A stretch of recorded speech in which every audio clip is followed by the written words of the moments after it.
तुसी वादा तोड़ दिता अपना।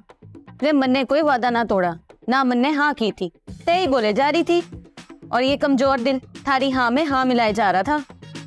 नहीं दारी जी, मैं आपके साथ हूँ। आपका हुक्म सारा ऊपर। आपकी खातर तो मैं पूरा मक्खियों का छत्ता मुंह में डाल सकता हूँ। वो फीलिंग आनी शुरू हो गई। वैसे शेर दिल तू तो है ही थारी दा बेंगन। पियो पियो मक्खी वाली चाह। जिद छोड़ दो हमीदा की बहन, मैंने तुम्हारे लिए ताज़ा लस्सी मंगाई है। ताज़ा मक्खन का पेड़ा ऐसे घोल के मैं बना के लाया हूँ। ताज़ा मक्खन की लस्सी पियोगी ना तो जुबान ऐसे मलाई की तरह चलेगी।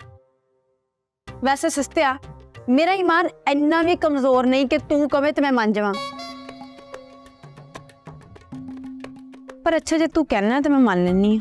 कैसा लगा ताज़ा मक्खी का जायका? मैं भी सोच रहा था कि पुलिस वाले हो के उधार छोड़ दो।